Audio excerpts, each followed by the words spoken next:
नमस्कार दोस्तों, स्वागत है आप सभी का ऑनलाइन फर्स्ट यूट्यूब चैनल पर। इस वीडियो में हम बात कर रहे हैं कई बड़ी और लेटेस्ट अपडेट के बारे में जो कि संबंधित है यूपी टीजीटी पीजीटी एग्जाम कार्यक्रम को लेकर। यूपी टीजीटी पीजीटी के साथ साथ अगर बात की जाए 30,000 नई टीजीटी पीजीटी शिक्षक भर्ती के विज्ञापन के बारे में। विज्ञापन के साथ साथ अगर हम बात करें पुरानी टीजीटी पीजीटी के साथ साथ नई टीजीटी पीजीटी भर्ती के बारे में, क्योंकि यहाँ पर जो टीजीटी पीजीटी की परीक्षा 2022 में निकाली गई थी जिसके लिए विज्ञापन के माध्यम से आवेदन लिए गए थे, उसके साथ साथ अगर बात की जाए तो नई भर्ती को लेकर जानकारी निकल कर सामने आ रही है।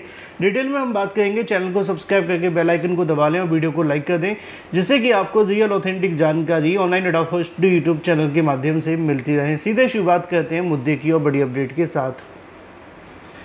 टीजीटी पीजीटी 2022 की परीक्षा को लेकर उत्तर प्रदेश शिक्षा सेवा चयन आयोग के माध्यम से जितने बदलाव किए गए, जितने कहीं न कहीं बदलाव देखने के लिए मिले, इस बात को देख करके एक बात तो जायज़ साफ हो जाती है कि चाहे कोई भी भर्ती आयोग हो, चाहे कोई भर्ती आयोग के माध्यम से होने वाली भर्तियाँ, इन भर्तियों को कराने के लिए निश्चित तौर पर जो शिक्षा सेवा चयन आयोग की प्रणाली है या उत्तर प्रदेश शिक्षा सेवा चयन आयोग के माध्यम से जो कार्य किए जा रहे हैं उसमें कहीं ना कहीं कोई तो कमी रह जाती होगी, जिसकी वजह से बार बार ये परीक्षा कहीं ना कहीं स्थगित करनी पड़ती हैं।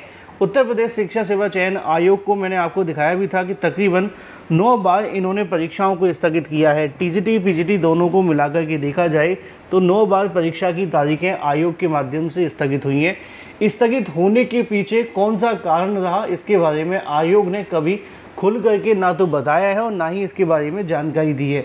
अब इससे एक बात तो कंफर्म हो जाती है कि अगर बार बार परीक्षा स्थगित हो रही है, बार बार परीक्षा की तारीख आगे बढ़ रही है, ऐसा कौन सा कारण है जिसकी वजह से बार बार परीक्षा को इनको आगे बढ़ाना पड़ा है। अब अगर बात की जाए टीजीटी पीजीटी को लेकर एक और नई जानकारी सामने निकल कर आ रही है और ये थोड़ी सी और हैरान कर देने वाली है। ये जानकारी है आयोग के माध्यम से नई भर्ती को लेकर प्रक्रिया के बारे में। आपने कई बार कहीं ना कहीं तो सुना होगा कि टीजीटी पीजीटी को लेकर 30,000 से ज़्यादा पद खाली हैं। वैसे तो ये पद 34,000 से ज़्यादा हैं, लेकिन इसमें अगर मैं आपको बताऊं तो 34,000 में कुछ पद ऐसे भी हैं जो प्रिंसिपल यानी कि प्रधानाचार्य के पद हैं। इसके अलावा कुछ पद आप सभी को यहाँ पर देखने के लिए मिलते हैं जो संबद्ध प्राइमरी विद्यालय होते हैं उसके अंदर हैं, लेकिन समराइज़ करके देखा जाए तो तकरीबन 38,000 के आसपास ये पद हैं। लेकिन टीजीटी और पीजीटी की सिर्फ बात की जाए तो टीजीटी और पीजीटी में मात्र 30,000 के आसपास जो पद हैं वो खाली हैं, अकॉर्डिंग टू शिक्षा मंत्री गुलाब देवी जी के माध्यम से जो जानकारी दी गई थी। अब गुलाब देवी जी के माध्यम से दी गई जानकारी के मुताबिक तो ये बात बताई गई थी कि टीजीटी पीजीटी को लेकर इतने पद खाली हैं और जो पुराना आयोग होगा उसके माध्यम से भर्ती होगी। लेकिन अब नए शिक्षा सेवा चयन आयोग के माध्यम से भी कहीं ना कहीं पुराने आयोग की राह पर चलना शुरू कर दिया गया है और उसके पीछे की वजह है उत्तर प्रदेश शिक्षा सेवा चयन आयोग के माध्यम से दिन रात इसको लेकर कहीं ना कहीं बैठकें की जाती हैं और जितनी भी बैठक देखने के लिए मिलती है उसमें से 80% जो बैठक हैं वो कहीं ना कहीं उत्तर प्रदेश शिक्षा सेवा चयन आयोग के माध्यम से नई भर्तियों को लेकर की जा रही हैं। चाहे वो अगर बात की जाए प्राथमिक के बारे में हो, अटल आवासीय विद्यालयों के अंदर होने वाली भर्ती को लेकर हो, या इसके अलावा अगर मैं आपको बताने की कोशिश करूँ टीजीटी पीजीटी के बारे में जिसके संबंध में शिक्षा निदेशालय के माध्यम से तो रिक्त पदों का ब्यौरा भी मांगा गया था। अगर आपने देखा होगा कि 5 तारीख तक का समय सीमा तय की गई थी शिक्षा निदेशालय के माध्यम से और उन्होंने ये कहा था कि जो भी कहीं ना कहीं पद खाली हैं अशासकीय सहायता प्राप्त विद्यालयों के अंदर, इसको लेकर जो विज्ञापन है वो निकाला जाए। अब आयोग इतनी मेहनत करेगा भर्ती को लेकर नए विज्ञापन के बारे में तो इसको लेकर जानकारी समाचार पत्रों में तो आएगी। समाचार पत्रों के माध्यम से भी कहीं ना कहीं उसको ही आधार बना करके जानकारियाँ देखने के लिए मिल रही हैं। यहाँ पे लिखा भी हुआ है कि विद्यालय में भर्ती प्रक्रिया शुरू करने को लेकर शासकीय स्कूलों में तो अता पता नहीं है। विद्यालयों का मतलब है कि राजकीय विद्यालय की बात यहाँ की जा रही है।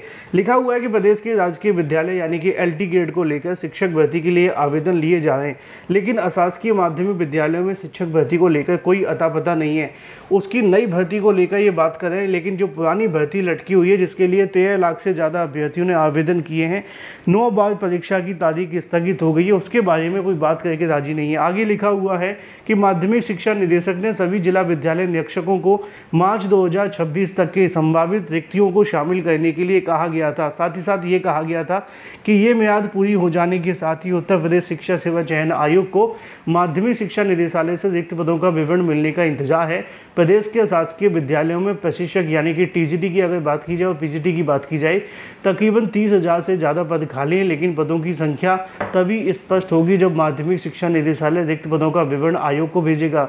बुधवार तक आयोग को कोई विवरण नहीं मिला। दूसरी ओर राजकीय विद्यालयों में एलटी ग्रेड के 7,466 पदों के आवेदन शुरू हो गए, जिसकी अंतिम तारीख 28 अगस्त रखी गई है।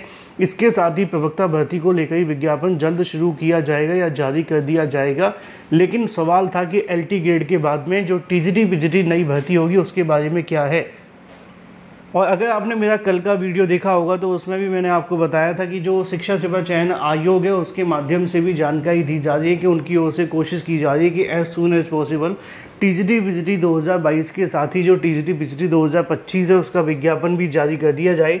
आयोग ने तो इतना तक कहा है कि वो सितंबर तक विज्ञापन जारी करने की तैयारी करते हैं, लेकिन डिपेंड करेगा कि हमारे पास में जो रिक्त पदों के अधियाचन है वो कब तक मिलते हैं। लेकिन यहाँ पे एक सबसे बड़ा सवाल ये बनता है कि जो शिक्षा सेवा चयन आयोग है नई भर्ती शुरू करे उससे किसी को भी कोई आपत्ति नहीं होगी, ये सच है।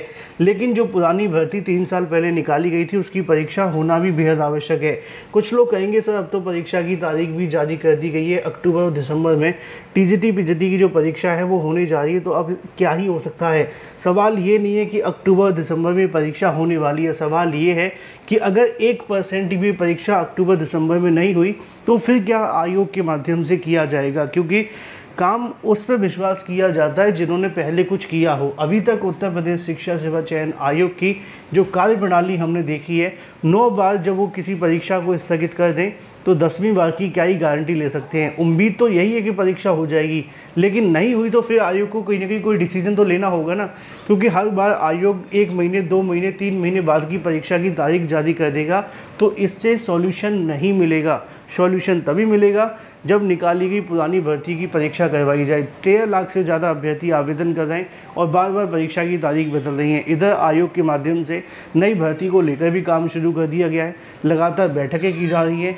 पद बढ़ाए जाने को लेकर जब बात की जा रही है तो आयोग के माध्यम से कोई जानकारी नहीं आ पाती है। नई भर्ती पर फोकस करते हैं, तो सवाल ये नहीं है कि हम नई भर्ती निकाल रहे हैं। ये सेम वैसा ही है कि किसी छोटे बच्चे को आप कोई काम दें और फिर जब आप उसको कोई काम देते हो उससे वो नहीं होता है तो वो कहता है मुझे ये वाला काम छोड़ के कोई हल्का वाला दे दो, है ना, तो वो दूसरे काम की तरफ भागने की कोशिश करता है, जबकि कहीं ना कहीं दोनों कामों को करना ही बेहद आवश्यक है।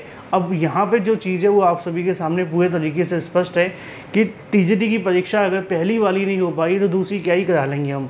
मैं तो चाहता हूँ कि भर्ती आनी चाहिए, लेकिन आयोग को पहली परीक्षा पर ज़्यादा फोकस देने की आवश्यकता है।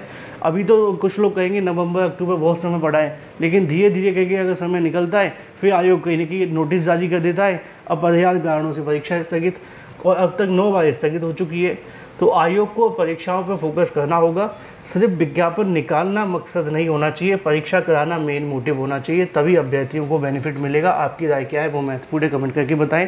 नई भर्ती आनी चाहिए, चाहे वो 30,000 पे आए 35 पे आए, आनी ही चाहिए, 100% आनी चाहिए, लेकिन पुरानी को भी कंप्लीट कर देना चाहिए, जिससे कि जो नए अभ्यर्थी हैं उनको पता चल जाएगा कि कम से कम हमारे पास में एक मौका और बचा है तैयारी करने का। तो फिलहाल तैयारी करते रहिए, जो भी सही सटीक जानकारी होगी सबसे पहले दे दी जाएगी। Thank you for watching this video.